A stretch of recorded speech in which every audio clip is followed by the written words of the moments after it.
पहला क्वेश्चन आपके सामने है, कह रहा है कोई विधेयक धन विधेयक है या नहीं, इसका निर्णय कौन करता है। हमने सिर्फ वही क्वेश्चन लिया है जो सिर्फ और सिर्फ आईएमपी है, सिर्फ और आईएमपी पॉइंट लिया है। देखिए कोई विधेयक धन विधेयक है या नहीं, इसका निर्णय कौन करता है। यहाँ पर ऑप्शन नंबर क्या हो जाएगा, तो आप कहेंगे सर इसका ऑप्शन नंबर आपका बनेगा कौन सा, यहाँ पर बी हो जाएगा। लोकसभा का जो अध्यक्ष होता है यही निर्धारित करता है कि जो धन विधेयक है यह है या नहीं, मतलब कोई विधेयक धन विधेयक है या नहीं। अब आपसे पूछेगा सर जी ये जो धन विधेयक होता है कौन से आर्टिकल में होता है, तो आर्टिकल नंबर क्या हो जाएगा, तो आप कहेंगे सर जी आर्टिकल नंबर 110 होता है। कौन, आर्टिकल नंबर 110, जो कि बहुत ही पूछा भी ज्यादा है, ठीक है ना। यहां पर दोस्तों आगे बढ़ते हैं, क्वेश्चन आपसे अगला पूछा गया है कि पंचायतों को संवैधानिक दर्जा प्रदान किया गया था। चलिए पंचायतों को संवैधानिक दर्जा जो प्रदान किया गया ये कब किया गया था दोस्तों। यहां पर देखा जाए तो इसका आंसर क्या हो जाएगा, तो आप कहेंगे सर ऑप्शन बी हो जाएगा, अनुच्छेद 243 के अंतर्गत। क्या, अनुच्छेद 243 के अंतर्गत यहां पर पंचायतों को संवैधानिक दर्जा दिया था। ऑप्शन नंबर आपका बी हो जाएगा। आगे बढ़िए, क्वेश्चन आपसे दिया गया है, कह रहा है सूची फर्स्ट को सूची सेकंड से यहाँ पर सुमेलित करना है। अब यहाँ पर देख सकते हैं कि क्या इसका आंसर आपका हो सकता है, मिलान हम लोग यहाँ पर करते हैं। और आपसे यहाँ पर देखो दिया गया है कि जो आपका दिया है भारतीय संविधान का भाग, यहाँ पर देखिए इसको मिलान कर लेते हैं 9, ये आपके पंचायत से जुड़ा है, तो आप कहेंगे सर ये पंचायत में आपका आ जाएगा। यहाँ पर भारतीय संविधान का भाग यहाँ पर देखिए 8 जो आपका है किससे है, तो संघ राज्य क्षेत्र से संबंधित हो जाएगा।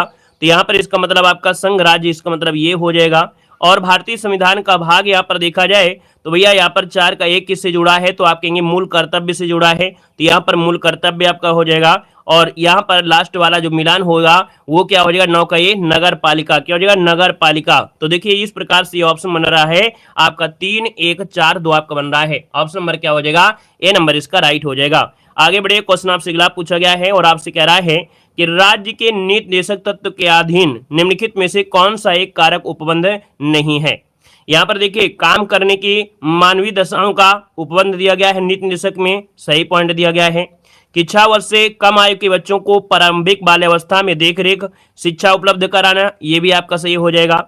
कि भारत के सभी लोगों में सामंजस्य और सामान्य सामूहिक भाईचारे की प्रकृति को बढ़ाना, तो ये भैया आपका नहीं है ना, ये आपका नहीं होगा, याद रखिए। यहाँ पर जो आंसर है वो आपका सी वाला, ये आपका इसमें से आंसर नहीं होगा। क्लियर हो गया है। और आगे बढ़िए, क्वेश्चन दिया गया है कि दिनेश गोस्वामी समिति का संबंध किससे था। चलिए यहाँ पर जवाब देना है, आपसे कह रहा है दिनेश गोस्वामी समिति का जो संबंध है वो आपकी किससे था, 5 का ऑप्शन देना है दोस्तों। 5 की अगर बात कर लेते हैं तो आपका जो आंसर हो जाएगा बी हो जाएगा। याद रखिए निर्वाचन सुधारक से, किससे है, निर्वाचन सुधारों से संबंधित है। इसका जो ऑप्शन बनेगा यहाँ पर आपका बी नंबर राइट हो जाएगा, बी नंबर बन जाएगा, ठीक है ना। और आगे बढ़ते हैं, क्वेश्चन आपसे अगला पूछा गया है और आपसे दिया गया है कि निम्नलिखित युग्मों में से कौन सा एक सही सुमेलित नहीं है। कौन सा एक सही सुमेलित नहीं है, यहां पर बताना है। आपका जो आंसर बनेगा वो राइट इनमें से क्या हो जाएगा। चलिए तो आप कहेंगे सर यहां पर देखा जाए तो आपका जो दिया है राज्य स्तरीय जो आपका है या अंतरराज्यीय, क्या बोलेंगे, अंतरराज्यीय परिषद आपका 263 आर्टिकल में होता है। यहां पर दूसरा दिया गया है वित्त आयोग आपका 280 में आपका होता है। प्रशासनिक न्यायाधिकरण आपका 223 के काम में आपका होता है। यहां पर दिया है संघ लोक सेवा आयोग, दोस्तों याद रखिए संघ लोक सेवा आयोग जो दिया है 300, यहां पर क्या 318 नहीं होता है दोस्तों, याद रखिएगा। यहां पर जो होगा क्या, तो आप कहेंगे सर 315 होता है। कितना होता है, 315 होता है। संघ लोक सेवा आयोग जो होता है आर्टिकल नंबर 315 में होता है। क्लियर है।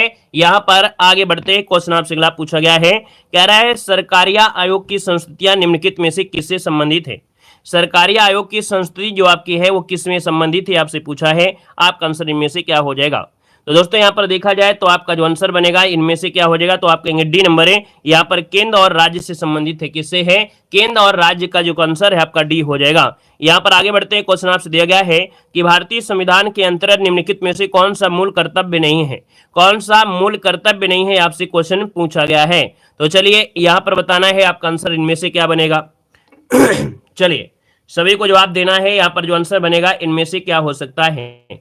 तो पहला दिया है लोक चुनाव में मतदान करना, तो भैया ये आपका मूल कर्तव्य नहीं है ना। बाकी वैज्ञानिक प्रवृत्ति है, सार्वजनिक संपत्ति है, संविधान में निष्ठावान, ये आपका है, तो ऑप्शन नंबर आपका ए हो जाएगा, ये इसमें से आपका नहीं आता है। आगे बढ़िए, क्वेश्चन आपसे दिया गया है, कह रहा है एक उच्च न्यायालय का न्यायाधीश अपना त्याग पत्र संबोधित करता है। चलिए बताइएगा कि एक उच्च न्यायालय का जो न्यायाधीश होता है वो अपना त्यागपत्र किसको देता है? तो आप कहेंगे सर भारत के राष्ट्रपति को देता है। हमने बताया था कि भैया भारत का राष्ट्रपति होता है वही नियुक्ति करता है। और भैया जब त्यागपत्र की बात होगी तो त्यागपत्र उसी को दिया जाता है जो आपका नियुक्त किया गया है। पॉलिटी में आपका रूल होता है, बाकी एक दो जगह रूल काम नहीं करेंगे लेकिन हर जगह काम करेंगे। तो इसका आंसर आपका बनेगा ए नंबर। आगे बढ़िए, क्वेश्चन आपसे अगला पूछा गया है और आपसे कह रहा है कि 73वें संविधान संशोधन अधिनियम द्वारा भारतीय संविधान में कौन सा भाग जोड़ा गया था? चलिए जवाब देना, इसका आंसर क्या हो जाएगा, यहां पर देना आंसर क्या हो जाएगा। देखो हमने कहा सिर्फ वही हमने पॉइंट लिया है जो एग्जाम के लिए दृष्टि से है। बाकी हम चाहते तो आपकी स्टार्टिंग से करते, संविधान कब बना, संविधान में निर्वाचन कब हुआ, ये सब क्वेश्चन नहीं है। हमने लगा है कि बस यही क्वेश्चन लें जो कि एग्जाम में आपको छपने वाले हैं, इसलिए आपको इस प्रकार के मिल रहे हैं।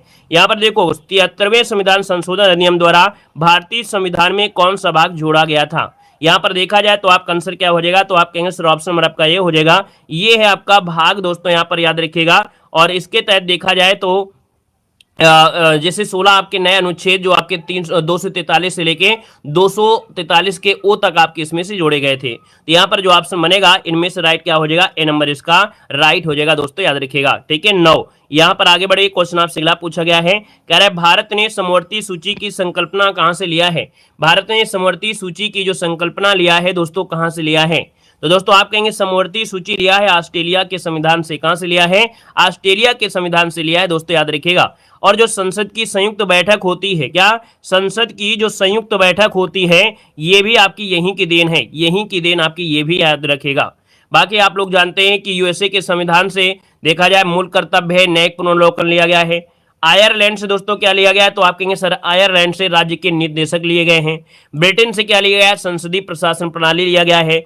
पूर्व सोवियत संघ से मूल कर्तव्य लिए गए हैं। यहाँ पर आगे बढ़िए, क्वेश्चन आपसे अगला पूछा गया है कि भारतीय संसद बनी है, भारतीय संसद जो आपकी बनी है वो आपकी किससे बनी है? तो आप कहेंगे सर आर्टिकल नंबर आपका 79 होता है।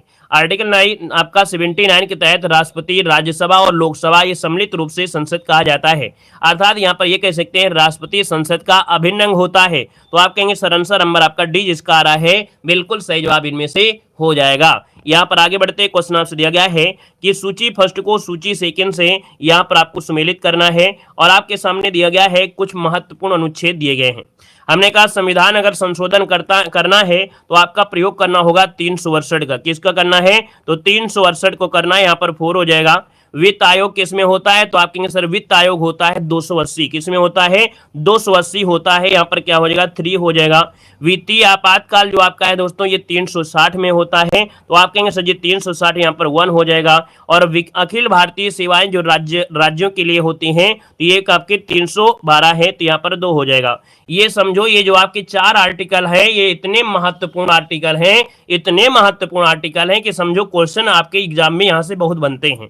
ये चारों आर्टिकल आपको रट लेना है। आपका आंसर कौन सा बन गया है? मिल गया कि नहीं? आंसर मिल गया है। 4 3 1 2 देखिए ऑप्शन नंबर आपका बी राइट हो जाएगा। आगे बढ़िए, क्वेश्चन आपसे दिया गया है कि भारत के नियंत्रक महालेखा परीक्षक के संबंध में कौन सा कथन सही नहीं है? चलिए जवाब देना है, कौन सा सही नहीं है? कह रहा है कि उनकी नियुक्ति राष्ट्रपति के द्वारा की जाती है, कहेंगे बिल्कुल सही है। उनका वेतन सर्वोच्च न्यायालय के न्यायमूर्ति के समान होता है, ये भी सही है। सेवानिवृत्ति के पश्चात वह अन्य सरकारी सेवाओं के अयोग्य हो जाता है, ये भी आपके यहाँ पर सही होगा।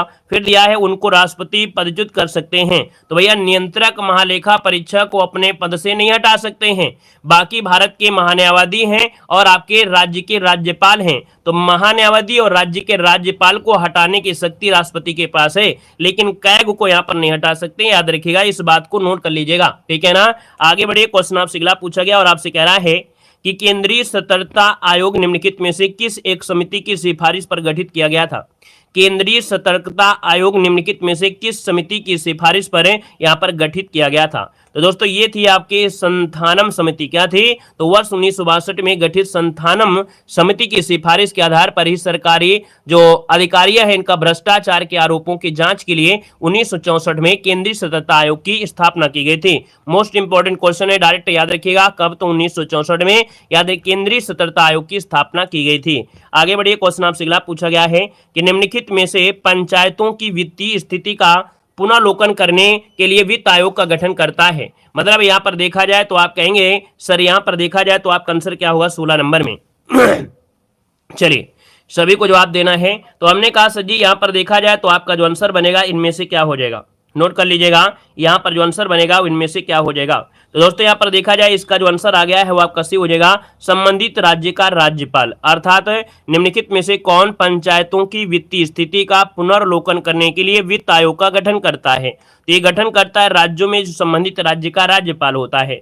तो आपका जो आंसर बनेगा कौन हो जाएगा? यहाँ पर आपका सी नंबर है, राइट हो जाएगा, सी नंबर बन जाएगा। क्लियर है ना? यहाँ पर दोस्तों आगे बढ़ते क्वेश्चन आपसे अगला पूछा गया है कि भारतीय नागरिकों के जो मौलिक अधिकार का वर्णन है वो कितने में है? चलिए, भारतीय नागरिकों के जो मौलिक अधिकार का वर्णन है वो आपके किसमें है? तो दोस्तों यहाँ पर देखा जाए तो आपका जो आंसर बनेगा वो राइट हो जाएगा। क्या? तो आप कहेंगे 12 से स्टार्ट होते हैं और 35 तक आपके होते हैं, जो कि भाग 3 में आपका इनका उल्लेख किया गया है। संयुक्त राज्य अमेरिका से ये आपके मौलिक अधिकारों को लिया गया है। क्लियर हो गया है? चलिए आगे बढ़ते हैं, क्वेश्चन आपसे अगला दिया गया है कि निम्नलिखित उच्च न्यायालयों में से कौन एक से अधिक या केंद्र शासित प्रदेश के लिए आपका है? मतलब दोस्तों यहाँ पर देखा जाए एक ऐसा न्यायालय है जो एक से अधिक राज्यों के लिए आपका बना हुआ है। यहाँ पर देखा जाए इसका आंसर क्या हो जाएगा? तो दोस्तों यहाँ पर देखा जाए ऑप्शन नंबर आपका डी हो जाएगा, ये जो आपका मुंबई है, मुंबई उच्च न्यायालय। दोस्तों इसमें देखा जाए तो आपका महाराष्ट्र भी आता है ना? क्या होगा? महाराष्ट्र भी इसमें से आपका है, और साथ में दोस्तों देखा जाए गोवा भी है। क्या है? यहाँ पर आपका गोवा हो जाएगा। साथ में यहाँ पर दादरा नगर हवेली है। क्या है? दादरा नगर हवेली भी इसी में आपको मिलेगी, और साथ में यहाँ पर दमन द्वीप जो आपका है, ये चारों आपके देखा जाए तो आपके मुंबई उच्च न्यायालय के अंतर्गत आपके आते हैं। दोस्तों याद रखिएगा। बाकी गुजरात का तो गुजरात है, दिल्ली का आपका दिल्ली है, इलाहाबाद का उत्तर प्रदेश हो जाएगा। यहाँ पर आगे बढ़िए, क्वेश्चन आपसे अगला पूछा गया है कि भारत के संविधान के अंतर्गत विषय तथा संबंधित सूची के बारे में युग्म में से कौन सा एक सुमेलित नहीं है, आपसे पूछा गया है। देखिए कह रहा है 1 किस में आते हैं? तो आप कहेंगे सर 1 आता है समवर्ती सूची में। मोस्ट इंपोर्टेंट क्वेश्चन आपका ये दिया गया है, याद रखिए, आपसे क्वेश्चन पूछेगा 1 किस में आते हैं? तो समवर्ती सूची में होते हैं।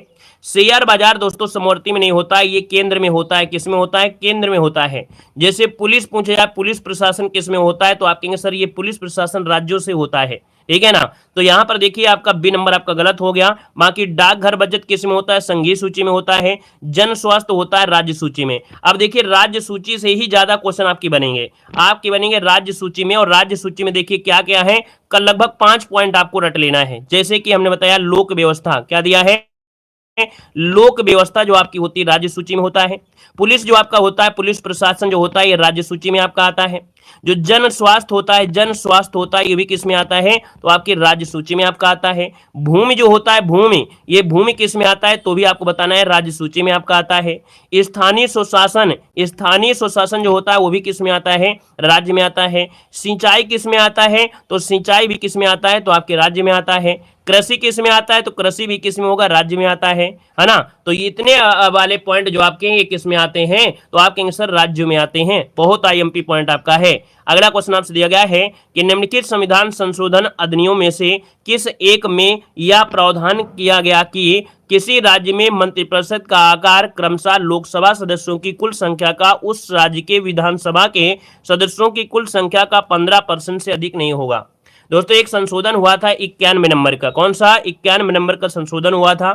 उसमें कहा गया था कि भैया जो भी मंत्रिपरिषद आपकी होगी, है ना, उसमें 15% से अधिक नहीं हो सकता है। तो ऑप्शन नंबर आपका ए इसका राइट हो जाएगा। क्लियर है? आगे बढ़िए, क्वेश्चन आपसे अगला पूछा गया है, कह रहा है कि भारतीय संविधान को 26 नवंबर 1949 को किसके द्वारा अधिनियमित किया गया था? भारतीय संविधान को 26 नवंबर 1949 को किसके द्वारा अधिनियमित किया गया था? इसका जो आंसर है यहाँ पर 21 नंबर का जो ऑप्शन है वो आपका राइट। इनमें से क्या हो जाएगा? जवाब देना है। तो भैया यहाँ पर दिया है 1949 में, और कहेंगे सर जी अधिनियमित किया गया था, आपका आंसर क्या हो जाएगा? नोट कर लीजिएगा, यहाँ पर जो आंसर बनेगा वो क्या हो जाएगा, तो आप कहेंगे सर जी जो 26 नवंबर 1949 था यह अधिनियमित किया था भारतीय संविधान सभा के द्वारा। किसके द्वारा? संविधान सभा, जिसका आंसर है यहाँ पर राइट क्या हो जाएगा, ए नंबर है दोस्तों, इसका ए नंबर आपका राइट हो जाएगा। यहाँ पर आगे बढ़ते क्वेश्चन आपसे अगला पूछा गया है कि निम्नलिखित में से कौन सी जोड़ी संस्था और संविधान के अनुच्छेद के लिए आपका जुड़ा हुआ है। अब यहाँ पर देखा जाए तो आप कहेंगे सर यहाँ पर जो आंसर आपका दिया गया है ये आप कर संस्था और संविधान के अनुच्छेद सुमेलित हैं। सुमेलित आपसे पूछा गया 22 नंबर में। देखो हमने कहा सर जी जो सर्वोच्च न्यायालय है ना, सर्वोच्च न्यायालय किस में आता है? भारत का जो सर्वोच्च न्यायालय होता है किस में आता है? आप कहेंगे सर जी 324 नहीं होता है, 124 होता है। कितना होता है? 124 होता है। भारत का जो निर्वाचन आयोग होता है वो कितना होता है? आप कहेंगे 324 में होता है, ये सही है, आपका आंसर मिल गया है, बी नंबर आपका हो जाएगा। बाकी यहाँ पर संघ लोक सेवा आयोग जो आपका दिया गया है ये कितने में आपका होता है? तो आप कहेंगे सर जी ये होता है 315 से लेके 323 तक होते हैं। कितने? तो 315 से स्टार्ट होता है। बाकी आपको ऐसे डायरेक्ट एक अगर आता है 315 हो जाएगा, बाकी 315 से लेके 300 आपके 23 तक आपके होते हैं। महाधिवक्ता जो होता है किस में होता है? तो ये राज्य का महाधिवक्ता होता है 165 में। किस में होता है? 165 में होता है। तो आप कहेंगे सर आंसर आपका मिल गया है, बी नंबर है, आपका जवाब राइट हो जाएगा। क्लियर हो गया है? चलिए आगे बढ़िए, क्वेश्चन आपसे अगला पूछा गया है कि संविधान की अनुसूची 6 में इनमें से किस राज्य में लागू नहीं होती है। चलिए संविधान में जो अनुसूची 6 है ये किस राज्य में लागू नहीं होती है? तो दोस्तों याद रखिए संविधान में एक छठी अनुसूची है, असम, मेघालय, त्रिपुरा और मिजोरम के लिए जो जनजातीय क्षेत्र हैं उनके पृथक व्यवस्था के बारे में कहा गया है। अब आप कहेंगे सर जी इसमें से मणिपुर आपका नहीं आता है, ठीक है, मणिपुर नहीं आता है। आता कौन है? तो हमने कहा सर असम आता है, मेघालय आता है, त्रिपुरा आता है और आपका मिजोरम। ये 4 राज्य हैं। इन 4 राज्यों में ही आपकी छठी अनुसूची के बारे में, वहां की जनजातियों के बारे में, उनके प्रशासन के बारे में, उनके व्यवस्था के बारे में दिया गया है। यहाँ पर आगे बढ़ते ही क्वेश्चन आपसे दिया गया है कि भारतीय संविधान में तदर्थ न्यायाधीशों की नियुक्ति का प्रावधान जो आपका है, तदर्थ न्यायाधीशों की नियुक्ति का प्रावधान जो आपका है दोस्तों वो आपका है आपके सर्वोच्च न्यायालय में। किसमें है? सर्वोच्च न्यायालय में है दोस्तों। याद रखिए एक आर्टिकल होता है आपका 127। तो आर्टिकल नंबर 127 के तहत केवल सर्वोच्च न्यायालय में न्यायाधीशों की गणपूर्ति न होने पर तदर्थ अर्थात एडहोक आधार पर न्यायाधीशों की नियुक्ति की जा सकती है। याद रखिएगा, ठीक है ना। अगर न्यायाधीश उसमें नहीं है तो एक कमेटी लाई जाएगी, उस कमेटी के तहत आपके न्यायाधीश को एक्सेप्ट कर लिया जाएगा। ये आपका प्रावधान है। यहाँ पर आगे बढ़िए, क्वेश्चन आपसे दिया गया है, कह रहा है कि निम्न में से कौन सी एक संवैधानिक संस्था नहीं है। ऐसे क्वेश्चन आपके खूब बनते हैं। तो भैया आप कहेंगे सर संवैधानिक संस्था आपकी कौन सी नहीं है? यहाँ पर दिया है राज्य का वित्त आयोग, लोकसभा का सचिवालय है, केंद्र का वित्त आयोग है। लेकिन भैया जो आपका मानव अधिकार आयोग है ना, मानव अधिकार आयोग का गठन संविधान संरक्षण अधिनियम 1973 के तहत स्वायत्त संवैधानिक निकाय के रूप में हुआ था। ये हुआ था 93 में। तो आप कहेंगे जब 93 में हुआ है तो सर ये संवैधानिक संस्था आपकी नहीं है, नोट कर लीजिएगा, ठीक है ना। बहुत आईएमपी पॉइंट आपका है। और दोस्तों आपसे क्वेश्चन पूछे कि मानव अधिकार दिवस कब मनाते हैं, तो आप कहेंगे सर जी 10 दिसंबर को मनाते हैं। कब मनाते हैं? तो आपके 10 दिसंबर को अंतर्राष्ट्रीय मानव अधिकार दिवस के रूप में मनाया जाता है। यहाँ पर दोस्तों आगे बढ़ते क्वेश्चन आपसे अगला पूछा गया है कि भारत के मुख्य निर्वाचन आयुक्त की पदावधि क्या होती है। भारत के मुख्य निर्वाचन आयुक्त की जो आपकी पदावधि होती है वो आपकी होती क्या है? तो आप कहेंगे सर देखा जाए तो आपका 6 वर्ष या 65 वर्ष जो भी पहले हो जाती है ये इसके क्या होता है, यहाँ पर कार्यकाल होता है। तो आपका जो आंसर बनेगा यहाँ पर आपका सी नंबर है, यहाँ पर राइट हो जाएगा। क्यों भैया यही आंसर हो जाएगा कि और कुछ हो सकता है?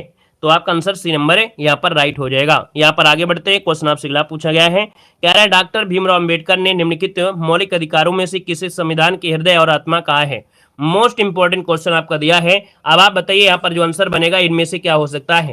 एक भी क्वेश्चन बाहर नहीं जाएगा और एक भी क्वेश्चन आपको छोड़ना भी नहीं है, रट्टा मार लेना है, समझो कि इस वीडियो को पूरी तरीके से, है ना। यहाँ पर देखिए आपका जो आंसर बनेगा आपका 27 नंबर में आप कहेंगे सर ऑप्शन नंबर आपका डी हो जाएगा, संवैधानिक उपचारों का अधिकार। संवैधानिक उपचारों का जो अधिकार है इसको डॉक्टर भीमराव अंबेडकर ने मौलिक अधिकारों की संविधान का हृदय और आत्मा कहा है। आर्टिकल नंबर कौन सा? तो आप कहेंगे सर आर्टिकल नंबर जो आपका 32 होता है। कौन आर्टिकल नंबर है? जो आपका 32 होता है दोस्तों, याद रखिएगा। क्लियर हो गया है। आगे बढ़िए, क्वेश्चन आपसे अगला पूछा गया है कि भारतीय संविधान के कौन से अनुच्छेद में जिला योजना समिति का गठन किया गया है। तो जिला योजना समिति का गठन किया गया है दोस्तों 28 नंबर आपसे कह रहा है। और आप कहेंगे सर जिला योजना के हिसाब से बात किया जाए तो आपका जो आंसर हो जाएगा वो आपका ए हो जाएगा 243 के जेड में। किसमें है? 243 के जेड में इसे आपका प्रावधान किया गया है। मतलब देखा जाए तो भैया जिला योजना समिति गठन किया गया है, जो कि जिले में पंचायत और नगर पालिका द्वारा जो बनाई गई योजना होता है उनको समेकित करना होता है ना। एक विकास और योजना का प्रारूप तैयार करना ही ये इसके अंतर्गत आपका आता है। आगे बढ़े, क्वेश्चन दिया गया है कि सूची फर्स्ट को सूची सेकंड से यहाँ पर सुमेलित करना है। यहाँ पर कह रहा है कि भैया कौन से राज्य में कितनी सीटें हैं। अब देखिए भैया आपको सीटें याद रखना है। यहाँ पर आपसे पूछे कि सर ये बताइए कि राजस्थान में कितनी है, तो आप कहेंगे राजस्थान में तो आपकी 10 हैं। कितनी है? 10 सीटें आपकी हो जाएंगी राज्यसभा में, ठीक है ना। गुजरात में पूछे तो आपको गुजरात में बताना है 11 सीटें। कितनी बताना है? 11 सीटें आपको बताना है। और अगर पूछे कर्नाटक में कितनी है तो कर्नाटक में 12 सीटें हैं। कितनी है? 12 सीटें हैं, यहाँ पर 4 हो जाएगा। पंजाब में पूछे तो पंजाब में 7 सीटें हैं। कितनी है? 7 सीटें हैं। देख लीजिए कोई ऑप्शन मिल रहा है क्या इतने में? कोई ऑप्शन मिल रहा है क्या? हाँ, ऑप्शन मिल गया है आपका। देखिए पहला ही ऑप्शन में से राइट हो जाएगा, पहला ही ऑप्शन बिल्कुल में से राइट हो जाएगा दोस्तों, नोट कर लीजिएगा। बाकी कुछ जगह आपसे और पूछ सकता है, जैसे आपका बिहार के चुनाव हुए, और जब बिहार के चुनाव हुए हैं तो भैया बिहार चुनाव में जब हुआ है तो कोई क्वेश्चन आपका बन भी सकता है, एमपी से बन सकता है, उत्तर प्रदेश से भी बन सकता है। हमने कहा सर जब बिहार की बात लिए हैं तो बिहार में कितनी 16 सीटें हैं आपकी राज्यसभा की। कितनी? राज्यसभा की 16 सीटें आपकी बिहार से हैं। मध्य प्रदेश में दोस्तों याद रखिए कितनी है, तो एमपी में 11 हैं, और यूपी में पूछे तो आप कहेंगे सबसे ज्यादा है। कितनी है? तो आपकी यूपी में 31 सीटें हैं। इतने पढ़ लीजिएगा। राज्यसभा से जो भी अगर आता है ये आपके कह सकते हैं सीटें, तो आपको यहीं से मिल जाएंगे। अगला क्वेश्चन आपसे दिया गया है कि भारत में राष्ट्रीय आपातकाल की घोषणा करने का जो आधार है इनमें से कौन सा नहीं है। तो देखिए राष्ट्रीय आपातकाल की घोषणा अगर करना है तो भैया इनमें से कौन सी बात यहाँ पर नहीं होती, आधार इनमें से कौन सा नहीं है, ये पूछा गया है। तो चलिए यहाँ पर देख लेते हैं आपका जो आंसर होगा इनमें से क्या हो सकता है। तो आप कहेंगे सर जी जब युद्ध की स्थिति होती है, या बाह्य आक्रमण होता है, या सशस्त्र विद्रोह होता है, तब आपके यहाँ पर क्या होता है, राष्ट्रीय आपातकाल की घोषणा हो सकती है। तो यहां पर देखा जाए तो आंतरिक अशांति को खतरा से कोई मतलब आपका नहीं है, तो भैया आपकी राष्ट्रीय आपातकाल की घोषणा इसके आधार पर नहीं किया सकता है। तो आपका जो आंसर बनेगा वो आपका दोस्तों सी नंबर है, यहाँ पर राइट हो जाएगा, सी नंबर बन जाएगा। क्लियर हो गया है। चलिए दोस्तों यहाँ पर देखा जाए आर्टिकल नंबर कौन होता है, तो आप कहेंगे सर जी 352 के तहत आपका हो जाएगा। ठीक है, 352 के तहत होता है कि युद्ध है, बाह्य आक्रमण है, सशस्त्र विद्रोह है, इन कारण के कारण संपूर्ण भारत में किसी हिस्से की सुरक्षा अगर खतरे में होती है तो राष्ट्रपति के द्वारा आपातकाल की घोषणा की जा सकती है। अगला क्वेश्चन यहाँ पर दिया गया है कि भारत के राष्ट्रपति को महाभियोग द्वारा हटाने की प्रक्रिया निम्नलिखित में से किस अनुच्छेद में है। चलिए यहाँ पर देखिए आपका जो आंसर इनमें से राइट क्या हो सकता है, यहाँ पर जवाब देना है। और देखा जाए तो आपका जो आंसर बनेगा इनमें से क्या हो जाएगा।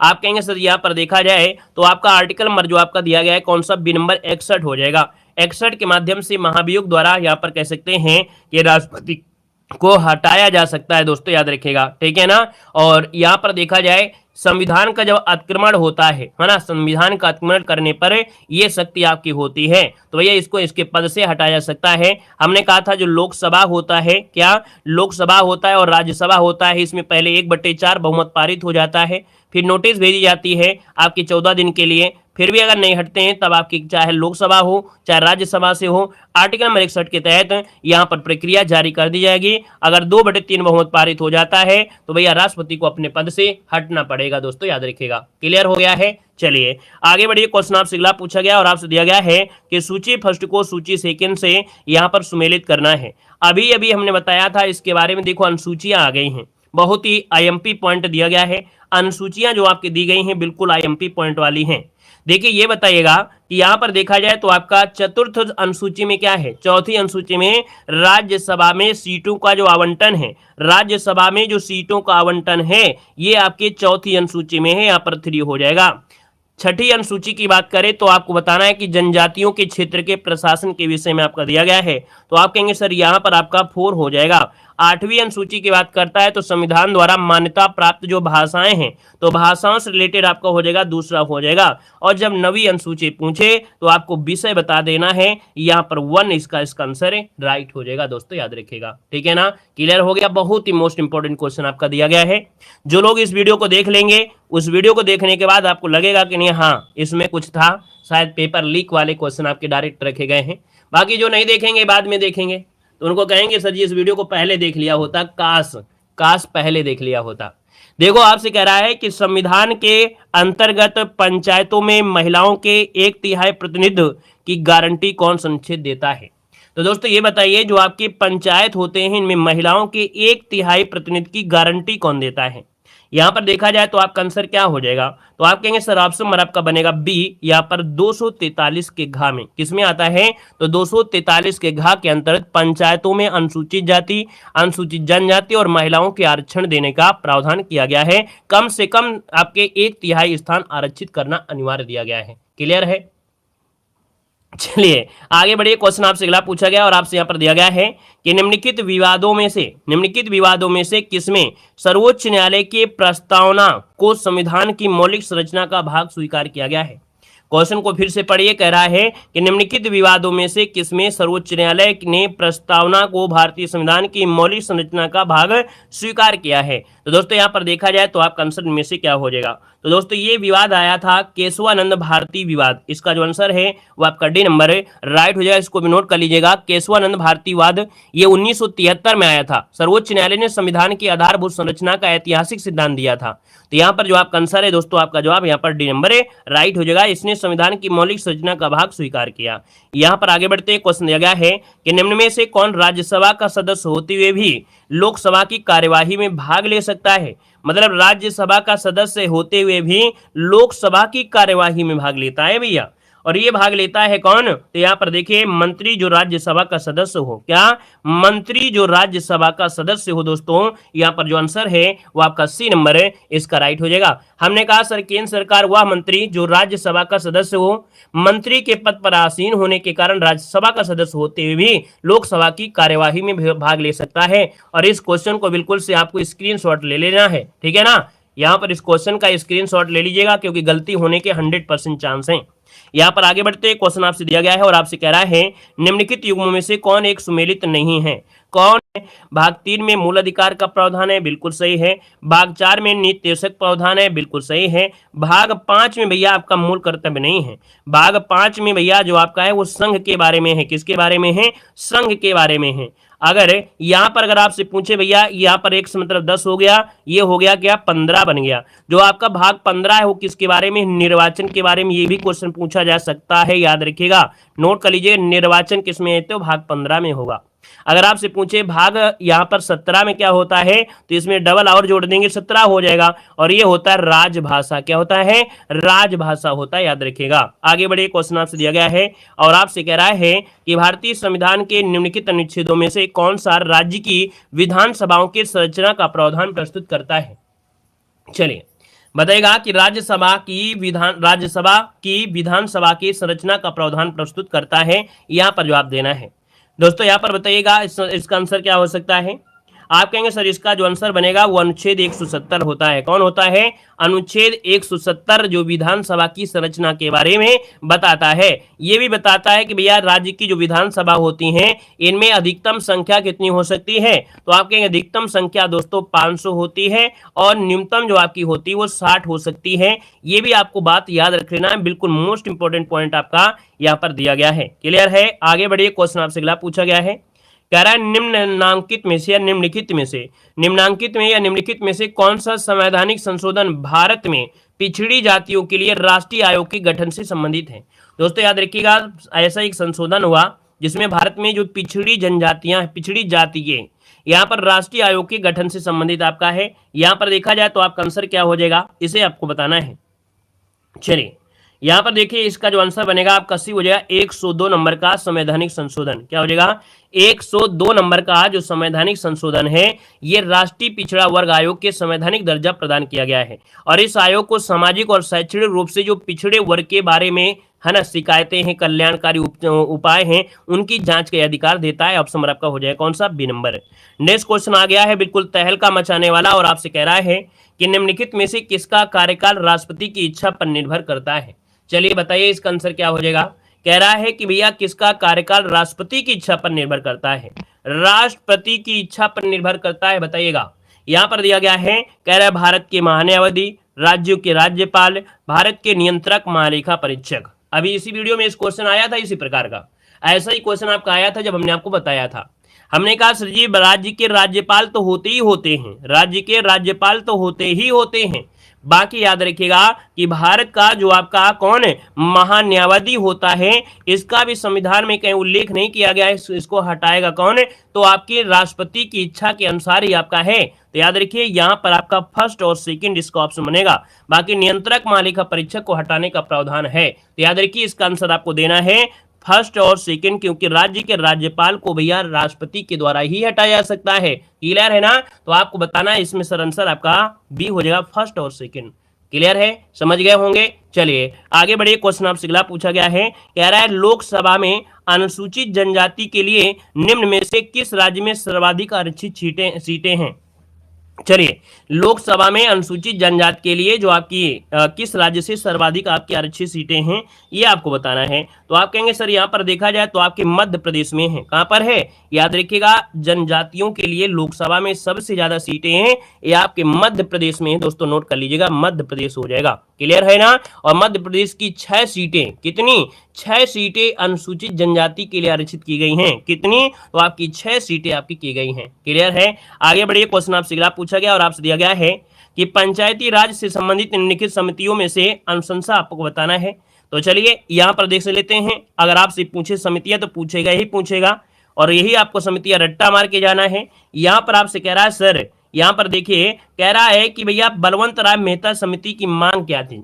बलवंत राय मेहता समिति क्या चाहते थे? तो आप कहेंगे सर बलवंत राय मेहता जो आप चाहते थे वो क्या चाहते थे, यहां पर देखा जाए तो क्या बनेगा, तो कहेंगे पंचायतों के त्रिस्तरीय ढांचे की मांग किया था। इन्होंने कहा था कि पंचायतों को त्रिस्तरीय ढांचे की मांग किया था। फिर इसके बाद देखा जाए तो अशोक मेहता समिति ने क्या किया था, तो यहाँ पर इन्होंने द्विसदनीय व्यवस्था की यहाँ पर बात किया था, द्विसदनीय ढांचे की। और यहाँ पर LM सिंधवी समिति ने क्या मान्यता दिया था, इन्होंने मान्यता दिया था पंचायती राज संस्थाओं को संवैधानिक का दर्जा मिले। मतलब यहाँ पर देखा जाए तो आप कहेंगे सर 2 और इसके बाद 1 फिर 3, यहाँ पर आंसर आपका सी नंबर है, राइट हो जाएगा। नोट कर लीजिएगा, मोस्ट इंपोर्टेंट क्वेश्चन ये भी आपका है। यहाँ पर आगे बढ़े, क्वेश्चन आपसे अगला पूछा गया और आपसे दिया गया है कि भारतीय संविधान की 8वीं अनुसूची में वर्तमान में कुल कितनी भाषाएं हैं। चलिए भारतीय संविधान की 8वीं अनुसूची में वर्तमान में कुल कितनी भाषाएं आपसे पूछा गया है।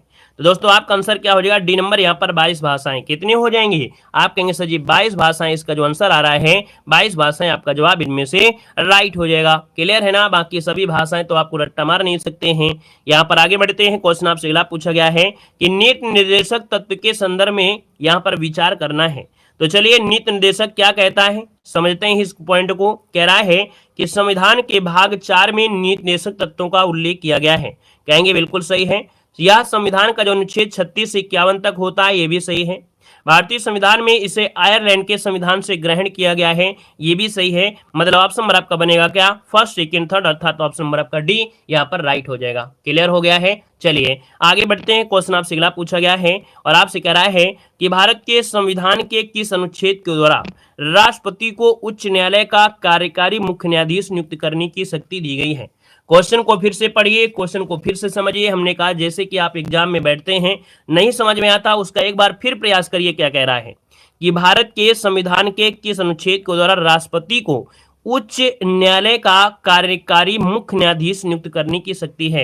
अर्थात हाई कोर्ट में जो आपके कार्यकारी अर्थात कार्यवाहक मुख्य न्यायाधीश अगर नियुक्त करना है, ये आर्टिकल कौन सा होता है, तो ये आर्टिकल होता है 224। क्या होता है? ऑप्शन नंबर बी हो जाएगा, अनुच्छेद 224 इसका जो आंसर है यहाँ पर राइट हो जाएगा। दोस्तों याद रखिएगा, है ना, किसी उच्च न्यायालय में अस्थायी रूप से कार्य में वृद्धि होने पर यह आपका होता है। यहाँ पर ज्यादा अगर कार्य हो गया, लोड ज्यादा हो गया, तो ऐसी स्थिति में अस्थायी तौर पर उसको नियुक्त किया जा सकता है। यहाँ पर आगे बढ़ते क्वेश्चन दिया गया, वित्त आयोग कैसा निकाय है। चलिए वित्त आयोग जो निकाय है कैसा निकाय है, मोस्ट इंपोर्टेंट क्वेश्चन आपका ये आ गया है, वित्त आयोग। सबसे पहले आपको हमने बताया, रट्टा मारिए कि वित्त आयोग कौन से आर्टिकल में आता है। कम से कम इसी वीडियो में 280 आपका आर्टिकल नंबर आपका 280 जो आपका है ये आपका हो जाएगा 280, है ना। ये तो पॉइंट हो गया। अब देखा जाए 45 नंबर का जो ऑप्शन बनेगा इनमें से क्या हो सकता है, तो आप कहेंगे सर ऑप्शन बी हो जाएगा, ये अर्ध न्यायिक और सलाहकारी संस्था है। क्या है यहाँ पर आंसर बनेगा कि ये अर्ध न्यायिक और सलाहकारी आपकी संस्था है, निकाय है। तो ऑप्शन नंबर आपका बी यहाँ पर राइट हो जाएगा, नोट कर लीजिएगा। क्लियर है ना, क्लियर है। चलिए यहाँ पर दोस्तों आगे बढ़ते, क्वेश्चन आपसे अगला पूछा गया है और आपसे कह रहा है कि राष्ट्रपति द्वारा राज्यसभा में कितने व्यक्ति मनोनीत किए जा सकते हैं। चलिए बताइए इसका आंसर क्या हो जाएगा। बहुत अच्छे, कह रहा है कि भैया राष्ट्रपति द्वारा राज्यसभा में कितने व्यक्ति मनोनीत किए जा सकते हैं। आपका आंसर क्या हो जाएगा, डी नंबर है। याद रखिएगा यहाँ पर 12 सदस्य होते हैं। कितने होते हैं, आप कहेंगे सर जो आंसर आपका बनेगा यहाँ पर सही हो जाएगा, डी नंबर है। 12 सदस्यों को मनोनीत कर सकते हैं दोस्तों, याद रखिएगा। ठीक है ना। चलिए यहाँ पर दोस्तों आते हैं अगले पॉइंट में। अच्छा, राज्यसभा में ये बात अगर पूछ ले कि आर्टिकल नंबर कौन सा होता है, तो आप कहेंगे आर्टिकल नंबर आपका 80 होता है ना। और अधिकतम संख्या पूछे तो आप कहेंगे सर जी 250 आपकी अधिकतम संख्या होती है। वर्तमान में आपकी जो आप कहेंगे सर जी 245 आपकी है ना, जिसमें 12 जो सदस्य होते हैं राष्ट्रपति द्वारा साहित्य, विज्ञान, कला, समाज सेवा से लिए जाते हैं। अगले क्वेश्चन को आते हैं। क्वेश्चन दिया गया है कि 42वें संविधान संशोधन द्वारा प्रस्तावना में निम्नलिखित में से कौन शब्दों को जोड़ा गया था। चलिए भैया 47 नंबर ऑप्शन देना है और आपका जो आंसर होगा क्या हो जाएगा। तो हमने कहा सर 42वें संविधान संशोधन समाजवादी, पंथ निरपेक्ष और अखंडता शब्दों को यहाँ पर जोड़ा गया था, थोड़ा बदलाव किए गए थे, है ना। मतलब 3 शब्दों को यहाँ पर जोड़ा गया था। यहाँ पर दोस्तों आगे बढ़ते हैं। क्वेश्चन आपसे अगला पूछा गया है और आपसे कह रहा है निम्नलिखित में से कौन सा कथन सत्य दिया गया है। कौन सा कथन सत्य दिया गया है, 48 नंबर आपसे कह रहा है।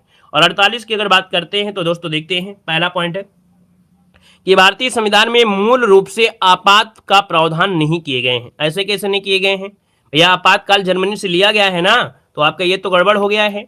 मूल संविधान में जो 252 से 352 से 360 आपात उपबंध है, ये बिल्कुल सही है।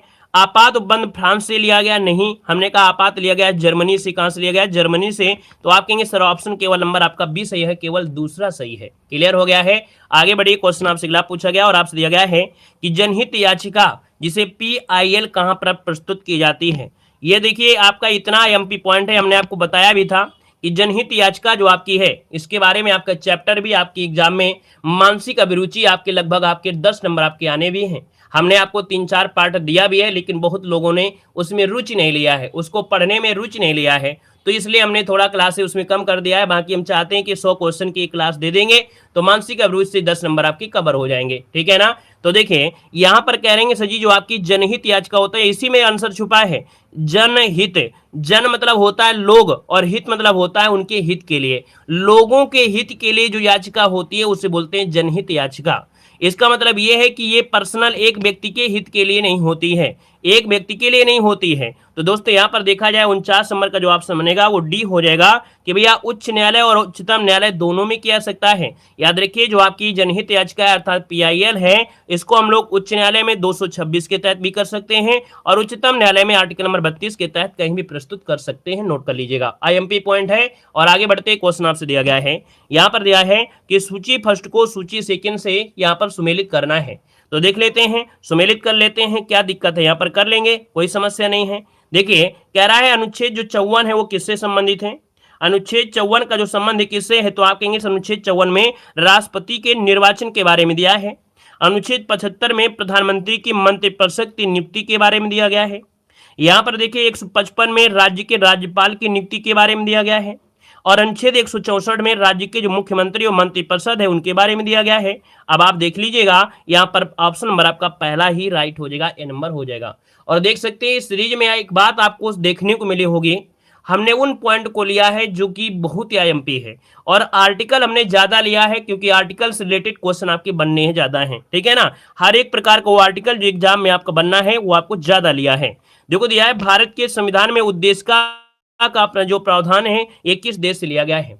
चलिए यहाँ पर बताइए इसका जो आंसर बनेगा इनमें से राइट क्या हो जाएगा कि भारत के संविधान में उद्देश्य का अर्थात प्रस्तावना का विचार किस देश के संविधान से यहाँ पर लिया गया है। आप कहेंगे सर जी 51 नंबर की अगर बात कर लेते हैं तो उद्देश्य का जो लिया गया है प्रस्तावना है वो संयुक्त राज्य अमेरिका से है। ऑप्शन नंबर आपका बी संयुक्त राज्य अमेरिका इसका जो आंसर है यहाँ पर राइट हो जाएगा। दोस्तों नोट कर लीजिएगा, क्लियर हो गया है। और अगले क्वेश्चन को आते हैं। क्वेश्चन आपसे अगला पूछा गया है, कह रहा है भारतीय संविधान के अंतर्गत किसे मूल अधिकारों का संरक्षक समझा जाता है। चलिए, भारतीय संविधान के अंतर्गत किसे मूल अधिकारों का संरक्षक समझा जाता है? आपका जो आंसर बनेगा इनमें से राइट क्या हो सकता है? चलिए जल्दी से बताइएगा। आप कहेंगे सर जी न्यायपालिका को किसको मानते हैं? तो भारतीय संविधान के अंतर्गत मूल अधिकारों का जो संरक्षक होता है ये होता है न्यायपालिका होती है। कौन होता है? न्यायपालिका। आपका जो आंसर है यहाँ पर राइट हो जाएगा। दोस्तों नोट कर लीजिएगा। आगे बढ़िए, क्वेश्चन दिया गया है कि भारत के नीति निर्देशक सिद्धांतों के निम्नलिखित अनुच्छेदों में से कौन सा अंतर्राष्ट्रीय शांति और सुरक्षा से संबंधित है? अंतर्राष्ट्रीय शांति और सुरक्षा से संबंधित आर्टिकल इनमें से कौन सा है? दोस्तों यहाँ पर देखिए आपका आंसर क्या हो जाएगा। तो आप कहेंगे सर यहाँ पर आंसर की अगर बात कर लेते हैं तो आपका आंसर क्या हो जाएगा? चलिए, ए नंबर हो जाएगा। बिल्कुल सही बात है कि यहाँ पर जो अनुच्छेद आपका 51 है, अनुच्छेद जो 51 है अंतर्राष्ट्रीय शांति और सुरक्षा से संबंधित है। अगर यहाँ पर पूछे 40 क्या कर रहा है, 40 क्या कर रहा है यहाँ पर, तो ये है आपकी ग्राम पंचायत। मोस्ट इंपोर्टेंट क्वेश्चन ये भी है, ग्राम पंचायत। याद रखिए ग्राम पंचायत आपका यहाँ पर हो जाएगा। यहाँ पर जो अनुच्छेद 44 है इसका कार्य क्या है? नागरिकों के लिए समान नागरिक संहिता। क्या है? समान नागरिक संहिता। समान नागरिक संहिता। ये बताइए नागरिक संहिता जो आपका नागरिक संहिता कहाँ कहाँ पर लागू है? समान नागरिक संहिता जो आपकी है ये अपने भारत में कहाँ कहाँ पर लागू है, बता सकते हैं क्या? क्यों भैया, कहाँ कहाँ पर लागू है? तो आपको बताना है सर जी 2 राज्यों में। कहाँ पर? 2 राज्यों में हो चुका है। अभी तक यहाँ पर के कहाँ था? तो आपकी गोवा में था, लेकिन अब कहाँ हो गया है? तो उत्तराखंड में भी हो गया है। तो याद रखिए समान नागरिक संहिता आपकी गोवा में भी आपकी है, और अब आपके 2024 में आपके देखा जाए तो यूके में भी आपको हो गया, अर्थात देखा जाए तो उत्तराखंड में भी लागू हो चुका है। दोस्तों याद रखिएगा, क्लियर है, नोट कर लीजिएगा और आगे बढ़िए। हाँ, अनुच्छेद 50 क्या कहता है? अनुच्छेद 50 क्या है? तो राज्य की जो लोक सेवाएं हैं, है ना, कार्यपालिका से न्यायाधीश का पृथक्करण आपका है ना। यहाँ पर आगे बढ़िए, क्वेश्चन आपसे दिया गया है कि भारतीय संविधान के किस भाग में केंद्र राज्य की विधायी संबंध दिए गए हैं? भारतीय संविधान के किस भाग में केंद्र राज्य की विधायी संबंध आपको दिए गए हैं? यहाँ पर देखा जाए 54 नंबर का जो ऑप्शन बनेगा इनमें से क्या हो जाएगा? तो आप कहेंगे सर इसका आंसर आपका हो जाएगा डी नंबर। ये है भाग जो आपका दिया गया है 11, है ना। याद रखिए केंद्र राज्य की विधायी संबंध, ये भी आपका बिल्कुल IMP पॉइंट आपका है। सॉरी कितना हो जाएगा? यहाँ पर 11 हो जाएगा। अगर आप पूछे सर जी ये जो आपका IX दिया गया ये क्या कर रहा है? ये क्या रहा है? पंचायतें, अर्थात 90 में क्या दिया है? पंचायत के बारे में दिया है, पंचायतों के बारे में, पंचायत हो जाएगा। यहाँ पर अगर पूछे सर जी ये क्या कर रहा है 15 नंबर में, तो भैया 15 नंबर किस काम का है? ये किस में आता है बता सकते हैं? ये निर्वाचन है, ये है निर्वाचन के बारे में है, निर्वाचन आपका हो जाएगा। और भाग 3 तो जानते ही होंगे आप लोग सर जी, ये मूल अधिकार होते हैं। क्या होते हैं? मूल अधिकार आपके होते हैं। क्लियर हो गया है, नोट कर लीजिएगा। क्लियर है, हम भी भूल जाते हैं जल्दी रोमन अंक वाले में, कभी कभी 9 सोचते हैं कि 11 है कि 9 है, 11 है कि 9 है। ठीक है, चलिए आगे बढ़िए। क्वेश्चन दिया गया है निम्नलिखित में से कौन से संविधान संशोधन द्वारा मतदान के लिए न्यूनतम आयु को 18 वर्ष कर दिया गया था? चलिए बताइएगा कि मतदान का यहाँ पर जो 18 वर्ष किया गया था वो किस में किया गया था? आप कहेंगे सर यहाँ पर देखा जाए तो आपका आंसर हो जाएगा 61वें नंबर का संविधान संशोधन है, 61 नंबर का संविधान संशोधन है। ये भैया जो ऑप्शन आपका आएगा बी नंबर हो जाएगा। अगला क्वेश्चन आपसे दिया गया है निम्नलिखित में से किस राज्य में सर्वप्रथम पंचायती राज व्यवस्था अपनाया गया था? चलिए बताइएगा पंचायती राज व्यवस्था जो सबसे पहले अपनाया गया ये आपके कहाँ पर अपनाया गया था? इसका आंसर इनमें से क्या हो सकता है? तो आप कहेंगे सर जी बिल्कुल आसान क्वेश्चन है। आप कहेंगे सर यहाँ पर जो आंसर आएगा वो राइट क्या हो जाएगा? 2 अक्टूबर 1959 को, है ना। कब है? 2 अक्टूबर 1959 को राजस्थान के नागौर जिले से, है ना, पंडित जवाहरलाल नेहरू, जो कि नागौर जिले में एक जगह पड़ता है बगदरी गांव, क्या ना है, राजस्थान में जो नागार जो आपका पढ़े होंगे नागौर, है ना, ये तो जिला आपका है, लेकिन एक गांव नाम है उसका नाम है बगदरी। क्या नाम है? बगदरी। बगदरी गांव आपका नाम है। याद रखिए बगदरी गांव से यहाँ पर पहली त्रिस्तरीय पंचायत का उद्घाटन किया था, इस बात को याद रख लेना है। क्लियर हो गया है? चलिए आगे बढ़िए। क्वेश्चन आपसे अगला पूछा गया है, कह रहा है निम्नलिखित में से कौन सा अनुच्छेद सर्वोच्च न्यायालय की स्थापना से संबंधित है? सर्वोच्च न्यायालय की स्थापना से पूछा गया है तो हमने कहा आर्टिकल नंबर 124 होता है। ऑप्शन नंबर आपका बी यहाँ पर राइट हो जाएगा, 124 इसका आंसर। अगला पूछा गया है कि भारतीय संविधान का अनुच्छेद 249 जो संबंधित है किससे संबंधित है? चलिए, भारतीय संविधान का अनुच्छेद 249 जो संबंधित है वो आपकी किससे संबंधित है, यहाँ पर जवाब देना है। तो हमने कहा सर जी यहाँ पर अगर बात करते हैं तो ये संबंधित है आपकी किससे, तो राज्य सूची के विषय के संबंध में संसद की जो आपकी विधायी शक्तियां हैं, क्या है, राज्य सूची के विषय के संबंध में संसद की विधायी शक्तियों से संबंधित है, जो आर्टिकल नंबर आपका 249 दिया गया है। अगला क्वेश्चन आपसे दिया गया है कि लोकसभा और राज्यसभा की संयुक्त बैठक किसके द्वारा आहूत की जाती है। आहूत मतलब होता है बुलाना, क्या होता है, आहूत मतलब होता है बुलाना। तो आप कहेंगे सर जी 59 नंबर की अगर बात करते हैं तो बुलाने का कार्य कौन करता है, बुलाने का कार्य कौन करता है, तो आप कहेंगे सर राष्ट्रपति के द्वारा होता है, जो कि ऑप्शन नंबर क्या बनेगा, यहाँ पर ए नंबर इसका राइट हो जाएगा। दोस्तों याद रखिएगा, जब भी कभी विधेयक पर, अर्थात जैसे आपका धन विधेयक है, इसको छोड़ दिया जाए, क्या धन विधेयक को छोड़ दिया जाए, तो कभी भी जब कोई संबंध होता है, कोई विधेयक होता है, उसमें से अगर सही से सिस्टम नहीं बन पाता है तो विरोध हो जाता है। तो इसलिए आर्टिकल नंबर 108 होता है। ये क्वेश्चन पूछेगा कौन सा आर्टिकल है, तो आर्टिकल नंबर 108 के तहत आहूत करने का अधिकार है आपके राष्ट्रपति को, ठीक है ना, क्लियर है। भंग करने का अधिकार भी आपकी किसके पास है, तो आपकी राष्ट्रपति के पास, लोकसभा को भंग करने का अधिकार है ये आपके राष्ट्रपति के पास है, ठीक है ना। लेकिन अध्यक्षता कौन करता है, जो संयुक्त बैठक होती है इसकी अध्यक्षता करता है लोकसभा का जो अध्यक्ष होता है, ठीक है। चलिए आगे बढ़िए, क्वेश्चन दिया गया है। चलिए यहाँ पर बुलाना मतलब वही हो गया, आहूत करना, बुलाना, सब कुछ वही है। यहाँ पर देखिए अगला क्वेश्चन दिया गया है, निम्नलिखित में से कौन सा राज्य केंद्रीय क्षेत्रीय परिषद में नहीं आता है। निम्नलिखित में से कौन सा राज्य केंद्रीय क्षेत्रीय परिषद में नहीं आता है। दोस्तों यहाँ पर देखा जाए तो आपका आंसर बनेगा बी, ये दोस्तों आपका बिहार, जो बिहार है वो राज्य केंद्रीय क्षेत्रीय परिषद में नहीं आता है। बाकी उत्तर प्रदेश, मध्य प्रदेश, छत्तीसगढ़ आपकी इसमें आता है। दोस्तों नोट करिएगा, इसका जो आंसर बनेगा वो आपका बी नंबर है, राइट हो जाएगा। दोस्तों यहाँ पर आगे बढ़ते हैं क्वेश्चन। अच्छा, ये जो केंद्रीय क्षेत्रीय परिषद आपका है, तो इसमें देखा जाए जैसे उत्तर प्रदेश है, उत्तराखंड है, मध्य प्रदेश है और छत्तीसगढ़, ये आपके इसमें से आते हैं, ठीक है ना। और यहाँ पर आगे बढ़ते हैं, क्वेश्चन आपसे अगला पूछा गया है, कह रहा है कल्याणकारी राज्य की संकल्पना का समावेश भारत के संविधान में है। कल्याणकारी राज्य की संकल्पना का समावेश किसमें लिया गया है, ये किसमें कहा गया है। तो हमने कहा कल्याणकारी राज्य की जो संकल्पना है, ये जो कहा गया है वो किस आर्टिकल में कहा गया है, ये आपसे पूछा गया है। तो हमने कहा सर कल्याणकारी राज्य आपको मिलता है नीति निर्देशक तत्वों में, किसमें मिलता है, नीति निर्देशक तत्वों में मिलता है। अब इसका जो आपका आंसर बनेगा वो दोस्तों क्या हो जाएगा, ए नंबर, ये है नीति निर्देशक तत्वों में, इसका आंसर राइट हो जाएगा। जो कि आपको मालूम है आर्टिकल नंबर कितने से, तो आपके 36 से लेकर आपके 51 तक आपके होते हैं, ठीक है ना। और आगे बढ़िए, क्वेश्चन आपसे दिया गया है, कह रहा है कि लोकसभा का कोरम कुल सदस्य संख्या का कितना होता है। लोकसभा का जो कोरम आपका दिया है वो कितना होता है, तो आप कहेंगे सर ऑप्शन नंबर क्या हो जाएगा, तो यहाँ पर 1/10 है ना, क्या है, कुल सदस्य संख्या का 1/10 होता है, ये कोरम होता है, गणपूर्ति संख्या होती है। मतलब अगर इतने लोग आपके शामिल होंगे तभी बैठक आपकी संचालित की जाएगी, नहीं तो बैठक होगी नहीं। यहाँ पर आगे बढ़िए, क्वेश्चन दिया गया है, आपसे कह रहा है निम्नलिखित कथनों पर आपसे विचार करना है। क्या कह रहा है, देखिएगा कि भाग 9 से संबंधित 11वीं अनुसूची में 29 विषय हैं, 12वीं अनुसूची में 17 विषय हैं। क्या ये दोनों पॉइंट सही हैं या कुछ आपका गलती दिया गया है। चलिए क्या सही है, तो आप कहेंगे सर इसमें से जो आंसर सही है केवल फर्स्ट सही है। क्या है, केवल और केवल फर्स्ट आपका इसका आंसर सही है। दोस्तों याद रखिए, भाग 9 में 11वीं अनुसूची में 29 विषय आपके हैं, ठीक है। इसका आंसर बनेगा कौन है, यहाँ पर ए नंबर है, राइट हो जाएगा, ठीक है। और 12वीं अनुसूची की अगर बात करें तो उसमें कुल 18 विषय हैं, कितने हैं, तो 12वीं अनुसूची में कुल 18 विषय हैं। दोस्तों याद रखिएगा, जब नगर पालिका की बात आती है ना, 74वें संविधान संशोधन द्वारा नगर पालिका की बात आती है तो उसमें 12वीं अनुसूची में कुल 18 विषय हैं। यहाँ पर आगे बढ़ते क्वेश्चन दिया गया है कि जनसंख्या नियंत्रण और परिवार नियोजन विषय की सूची के अंतर्गत आता है।